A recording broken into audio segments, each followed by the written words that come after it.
Chers fidèles du Christ, depuis le mois de mars 2020, avec l'apparition de la pandémie du coronavirus dans notre pays, notre Église a pris un certain nombre de mesures pour participer à la lutte contre l'expansion de la maladie. En date du 17 mars 2020,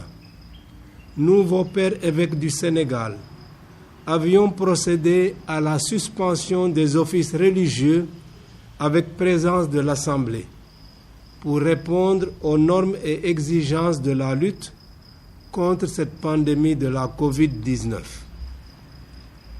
Durant tout ce temps d'épreuve, non seulement vous avez développé et apprécié la valeur de la prière personnelle et en famille, mais vos pasteurs, prêtres et évêques n'ont cessé de célébrer l'Eucharistie et les saints mystères en communion avec vous et pour vous. À présent, considérant avec intérêt la tendance à la baisse de la courbe des contaminations dans notre pays depuis plus d'un mois, les avis de médecins de la communauté et d'autres personnes ressources, l'engagement responsable et déterminé des communautés diocésaines et paroissiales à mettre en place un dispositif de sécurité sanitaire approprié et répondant aux normes édictées par les services du ministère de la Santé et de l'Action sociale. Et devant la fin de l'Eucharistie qu'éprouvent les fidèles, membres de nos communautés, fidèles privés de messe depuis des mois, nous, vos pères évêques du Sénégal, dans une attitude de prière confiante au Dieu de toute miséricorde et de toute protection,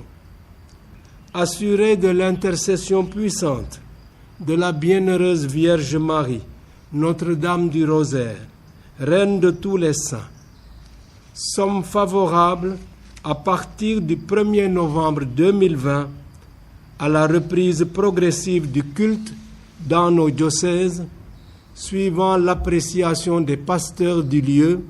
et des conditions de faisabilité. Nous rendons grâce à Dieu pour une telle mesure dans l'espoir d'une reprise normale du culte. S'agissant de la traditionnelle commémoration de nos fidèles défunts,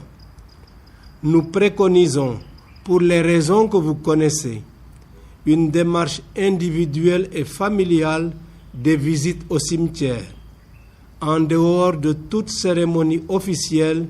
et de prières communautaires organisées. Chers fidèles du Christ, vous comprenez que ces nouvelles orientations n'entament en rien notre ferme détermination à toujours chercher à préserver la santé et la vie de nos concitoyens. C'est pourquoi, conscients de la réalité de la maladie qui éprouve nos communautés et nos familles, nous continuons à vous exhorter à la prudence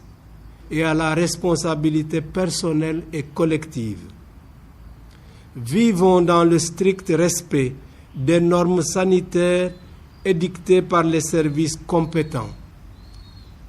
Demeurons à l'écoute de nos pasteurs, évêques et prêtres, dans un esprit de communion et de sauvegarde de la vie humaine qui est notre bien commun le plus cher. Nous n'ignorons pas que sur le plan mondial, la situation actuelle de la pandémie est encore délicate. C'est d'ailleurs la raison pour laquelle certains pays reviennent à des mesures restrictives concernant la mobilité des personnes. C'est pourquoi nous vous demandons de garder toujours à l'esprit, entre autres, les mesures sanitaires suivantes dans nos assemblées. La limitation du nombre de participants aux offices liturgiques, le respect de la distanciation physique la mise en place d'un dispositif de lavage des mains au savon ou au gel hydroalcoolique,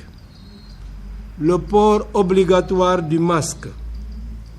les modalités d'hygiène pour l'offrande de la quête, la désinfection des lieux avant et après chaque célébration, le respect des consignes données par les membres du service d'ordre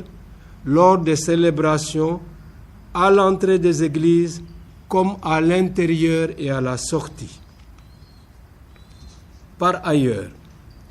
nous sollicitons particulièrement des prêtres qui sont nos proches collaborateurs, une démultiplication des messes, surtout dominicales,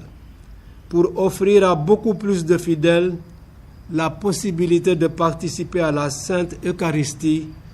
tout en évitant les grandes affluences. Nous félicitons et remercions tous les fidèles chrétiens pour la longue attente vécue dans la fidélité, la patience et la dignité. Nous nous confions encore au Seigneur, Maître de la vie, Dieu de tout réconfort et de toute consolation. Qu'il soit béni, le Dieu et Père de notre Seigneur Jésus-Christ, le Père des miséricordes et le Dieu de toute consolation, qui nous console dans toutes nos afflictions, afin que par la consolation que nous-mêmes recevons de Dieu, nous puissions consoler ceux qui se trouvent dans quelque affliction. Au nom des évêques de la province ecclésiastique de Dakar, fait à Dakar le 23 octobre 2020, je vous remercie.